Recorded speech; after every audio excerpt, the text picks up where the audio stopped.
Focus lang tayo. Okay na? Okay na. Tingnan mo. Tikit.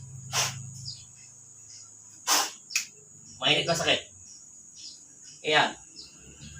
Yan. Nakikita. Wala. Yung posporo. Bakit kanina sasaktan ka? Hindi mo lang. Dumilat ka.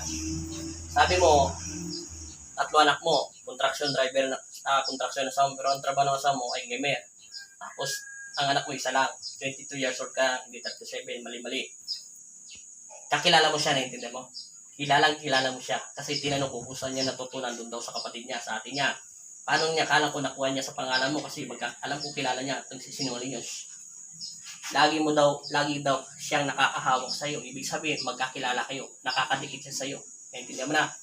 Tigil-tigilan mo yung minsan maganda sahod ng asawa mo, mayroong tip yun. Baka nakukwento mo mga sa mga iba mong kaibigan na hindi dapat ikwento. Yung napapamili nyo, naintindihan mo? Nainggit siya. May pagnanasa siya sa asawa mo. Hindi ko siya tinapos. Pinagbibigyan siya ng Diyos kasi bata pa yung mga anak niya. Kasi 22 years old ka pa lang, anak niya 8 years old, tsaka isang 4, tsaka isang 2 years old. Eh kung sa 22, ibig sabihin, 15 anyos ka pa lang, nagkaroon ka na ng anak. Oh. Alam ko naman, di mo sinasabi yan, di ba? Dahil totoo naman yun. Alam mo lang, madilim. Kaya namang gagamot na naggamot sa'yo na sinabi mo na hindi nila mahuli dahil malakas daw. Hindi yung malakas, nag-aral lang siya, mangulam. Ang malalakas yung may mga subo. Tinuruan lang siya. Mababaw at kulang pa sa experience. Hindi ko siya sinabing kulang. May kanya-kanya kasing abilidad ang manggagamot na intindihan mo na. Kasi hinipan lang kita. Hindi mo na alam kanina, di ba pinainom ko kayo ng tubig na may dasal ng nanay mo? Nautakan ko siya.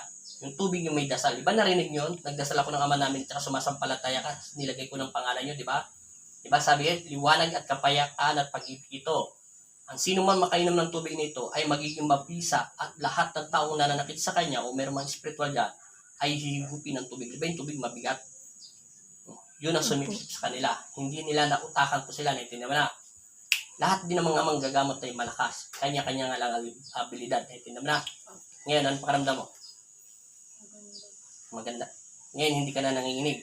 Kanina, pinapikit lang kita. Hinipan lang kita dito sa bunbunan mo. Para ka natakot sa akin. At ka natakot. Hindi mo alam. Salamat sa Diyos, ha? Thank you. God bless. Taga saan pala kayo? Angeles Basta Angeles. God bless sa inyo, ha? I-upload ko to sa video, ha? June 8 ngayon. June 18. I-upload ko to. Pag meron, share mo na lang sa YouTube channel ko. Alam mo na may YouTube channel ko sa ngayon na magaling na kayo. Opo. Wala na pong nararamdaman. Namula na yung mukha nyo eh. Tsaka hindi na kayo natatakot sa akin. Kanina nakakaramdam ko yung tao. Hindi ko kayo pinapagalitan na ha. Mataas lang ang boses ko. Alam mo bakit ako nagagalit? Hindi ako nagagalit sa'yo. Nagagalit ako doon sa demonyo sa loob ng katawan mo. Yung mga elemento. Kaso nga lang, naiinis ako ng konti kasi alam mo bakit? Nagpapa-epekto ka sa kanya. Ang ibig ko sabihin, ayaw mong tumawag sa Diyos. Kahit makabulod, wala namang perfecto magdarasal na eh. Kahit ako hindi naman ako nag-aral magdasal. At hindi rin ako nag-aral maggamot. Gifted lang to ng Panginoon Kristo. Bilang alipin o instrumento niya.